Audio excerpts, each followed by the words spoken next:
ये बता कि इसमें रंगीला भी काम कर रहा है कि नहीं? नहीं दादी माँ, मैं काम कर रहा हूँ। रहने दे, ये डाकू शानदार कब से होने लगे? दादी अम्मा डाकू ने माफी मांग ली होगी। माजी की मकबूल अदाकारा तलत सिद्दीकी की बहन अदाकारा रिहाना सिद्दीकी गुमनामियों में जिंदगी गुजारने के बाद खामोशी से इंतकाल कर गईं और किसी को उनके बारे में मालूम भी न हो सका। रिहाना का इंतकाल 24 जुलाई को ईद से अगले रोज परदेश में हुआ। आज की इस बहुत ही खास वीडियो में हम रिहाना सिद्दीकी को याद करेंगे, उनकी जिंदगी और आखिरी वक्त के बारे में बताएंगे। मुझे बड़ा शौक है, मैं दादी का किरदार अदा करूँ ना तो पता लग जाए दुनिया को एक बार मेरा क्या पार्ट होगा। दादी माँ आपने करना कुछ थोड़ा ही है, आप तो सामने बैठे यूं मेरा ड्रामा देखेंगी लगा के। पाकिस्तान के मारूफ फनकार घराने में पैदा होने वाली रिहाना सिद्दीकी मारूफ अदाकारा तलत सिद्दीकी की छोटी बहन आरफा सिद्दीकी और फरिया परवेज की खाला थी। इसके अलावा मारूफ कथक डांसर नाहिद सिद्दीकी उनकी भांजी थी। रिहाना सिद्दीकी ने भी अपने खानदान की विरासत को आगे बढ़ाने का फैसला किया। रिहाना सिद्दीकी ने 1967 की फिल्म हमदम से अपने करियर का आगाज किया, जिसमें वो बतौर हीरोइन नमूदार हुई। फिल्म की मेन कास्ट में रुखसाना, तलत सिद्दीकी, महमूद अली और हनीफ शामिल थे। रिहाना की पहली फिल्म कामयाबी से हमकिनार न हो सकी और बुरी तरह फ्लॉप हो गई। पहली फिल्म की नाकामी के बाद रिहाना सिद्दीकी ने हीरोइन की बजाय कैरेक्टर एक्टिंग शुरू कर दी। 1969 में हिदायतकार SM यूसुफ की सोशल फिल्म बहू रानी रिलीज हुई, जिसमें रिहाना सिद्दीकी ने बॉलीवुड के खूबसूरत जोड़ों में से एक ज़ेबा और मोहम्मद अली के हमरा काम किया। उनके अलावा फिल्म की कास्ट में कवि, लहरी, साइका और फैजी शामिल थे। पहली फिल्म की निस्बतन ये फिल्म रिहाना सिद्दीकी के करियर को रूह बख्शने में किसी हद तक कामयाब हुई और फिल्म ने बॉक्स ऑफिस पर एवरेज बिजनेस किया।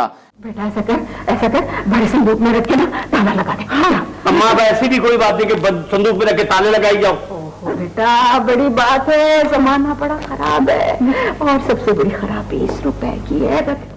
रिहाना सिद्दीकी का ताल्लुक जिस फनकार घराने से था वो पहले ही इंडस्ट्री में अपनी शानदार धाक बिठा चुका था। उनकी बहन तलत सिद्दीकी उस दौर में न सिर्फ फिल्म बल्कि ड्रामों की भी इंतहाई मकबूल और मसरूफ अदाकारा थी, जो वर्सटिलिटी की मिराज समझी जाती थी, जिन्हें देखकर रिहाना सिद्दीकी ने खूब सीखा और अपनी अदाकारी को बेहतर से बेहतरीन बनाया। 1970 में रिहाना सिद्दीकी इंडस्ट्री के बड़े नामों वहीद मुराद और शमीम आरा के हमरा फिल्म बेवफा में जलवागर हुई, जिसके डायरेक्टर S सुलेमान थे, जबकि फिल्म की दीगर कास्ट में रंगीला, नबीला, तमन्ना, निगो और छम छम शामिल थी। फिल्म में जहां वहीद मुराद और शमीम आरा ने इंतहाई शानदार कारकर्दगी दिखाई, वहीं रिहाना सिद्दीकी ने भी मामन किरदार के तौर पर फिल्म में 4 चांद लगा दिए थे, जिसे देखने वालों की जानिब से खूब पसंद किया गया और यह फिल्म बॉक्स ऑफिस पर बहुत कामयाब रही।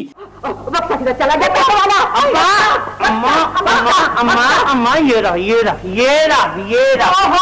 हाजरा, मैं बताती हूँ तुझे सारा माजरा। बात ये है अम्मा S सुलेमान को रिहाना सिद्दीकी की शानदार फनकाराना सलाहियतों का इदराक हो गया था, जिसके बिना पर वो उन्हें अपनी फिल्मों का मुस्तकिल हिस्सा बनाने लगे। बेवफा में काम करने के बाद S सुलेमान ने रिहाना को उसी साल रिलीज होने वाली फिल्म मोहब्बत रंग लाएगी में कास्ट किया, जिसमें उन्होंने मोहम्मद अली, ज़ेबा, साइका, लहरी और नीलोफर के हमरा काम किया। वो फिल्म में मोहम्मद अली की बहन के इंतहाई मजबूत किरदार में जलवागर हुई, जिसके साथ उन्होंने खूब इंसाफ किया। इस फिल्म की कास्ट इंतहाई शानदार थी। फिल्म में नूर जहां, मुजीब आलम, अहमद रुश्ती, मेहदी हसन और माला जैसी असीम गुलकारों ने अपनी आवाज का जादू जगाया था। देखो अपने भैया से यूं रूठा ना करो, रूठेंगे जो हम तो तुम मना ना सकोगी।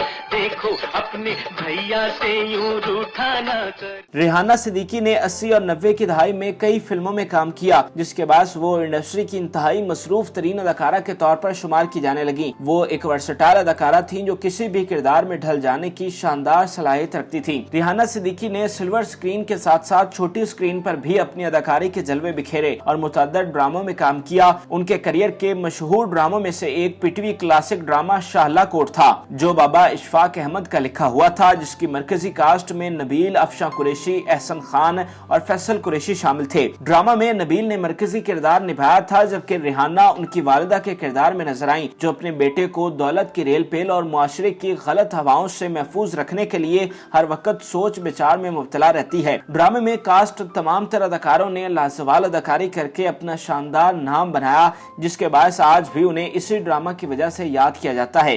अरे मुझे ये बता कि शाइस्ता जमीन भी है? हाँ दादी माँ, दादी का किरदार कर रही है? हाय, दादी का किरदार कर रही है और वो कल की छोकरी। बज़ाहिर संजीदा दिखाई देने वाली रेहाना सिद्दीकी ने टीवी के कई एक मज़ाहिया ड्रामों में भी काम किया जिसमें फसाद की जड़ काबिल जिक्र है। ये एक कॉमेडी थिएटर था जिसमें समाजी मिसाल की खूबसूरती से अक्कासी की गई। इस कॉमेडी प्ले में रेहाना सिद्दीकी के साथी अदाकारों में अनवर अली, शाइस्ता जबीन, मसूद अख्तर और अशरफ खान समेत कई दीगर नाम शामिल थे जिन्होंने अपनी अदाकारी से इस प्ले को मकबूलियत की बुलंदियों पर पहुँचा दिया था। बेटा बेटा मेरी बात सुन, मेरी बात तो मेरा बच्चा, ये कहीं जाने लगते हैं ना तो घर में लड़ाई झगड़े फैलाते। कहाँ जाने लगते? रेहाना सिद्दीकी ने एक तवील अरसा शोबिज इंडस्ट्री में काम किया। इस दौरान उन्होंने मशरकी औरतों की तरह अपना घर बसाने का भी फैसला किया और अदाकार औरंगजेब से शादी कर ली और इस तरह वो रेहाना औरंगजेब बन गयी। तहम बदकिस्मती से उनकी ये शादी ज्यादा देर तक कायम न रह सकी और तलाक पर खत्म हो गयी, जिसके कुछ अरसा बाद उन्होंने इंडस्ट्री को खैराबाद कहा और बरतानिया मुंतकिल हो गयी। इस दौरान उनकी शख्सियत में हैरत अंगेज तब्दीली रूनुमा हुई। उन्होंने शोबिज इंडस्ट्री को छोड़ने के बाद इस्लाम के साथ अपना ताल्लुक मजबूत कर लिया। उन्होंने अपने माजी को यकसर भुला दिया और अपने हाल में रहने लगी। उन्हें इस दौरान इंडस्ट्री में वापस आने के हवाले से पेशकश भी हुई, जिस पर उन्होंने मजबूत मौक़िफ़ इख्तियार करते हुए कहा कि एक बार काम छोड़ दिया तो बस छोड़ दिया। अब छोड़ दो गुस्सा, थूक दो गुस्सा, थूक दे। तो ये लो, ना गुस्सा अच्छा नहीं होता। चल चलने की तैयारी कर।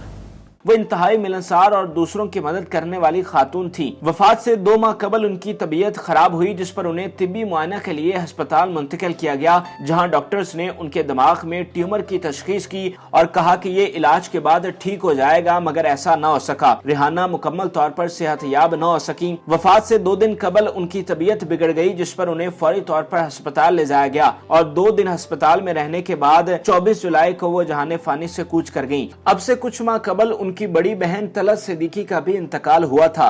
रेहाना सिद्दीकी के इंतकाल की खबर ज्यादा मीडिया चैनल्स ने नहीं चलाई, इसलिए मद्दा उनकी वफात से मुतालिक बेखबर रहे। पूरी जिंदगी पाकिस्तान की खिदमत करने वाली रेहाना सिद्दीकी को दफन होने के लिए अपने वतन की मिट्टी नसीब न हो सकी और उन्हें बरतानिया में ही सुपुर्द खाक किया गया। रेहाना सिद्दीकी इस मुल्क का असासा थी जिन्होंने अपनी शानदार अदाकारी से इंडस्ट्री में धाक बिठाई। उनकी फनी खिदमात को हमेशा याद रखा जाएगा। हमारी दुआ है कि अल्लाह ताला उन्हें जन्नतुल फिरदौस में आला मुकाम अता करें। नाज़रीन, उम्मीद करते हैं कि आपको हमारी ये मुनफरिद और मालूमाती वीडियो पसंद आई होगी। मजीद अच्छी वीडियोस के लिए हमारे चैनल को जरूर सब्सक्राइब कीजिएगा और बेल आइकन को जरूर प्रेस कीजिएगा ताकि हर नई आने वाली वीडियो आप आसानी देख सकें।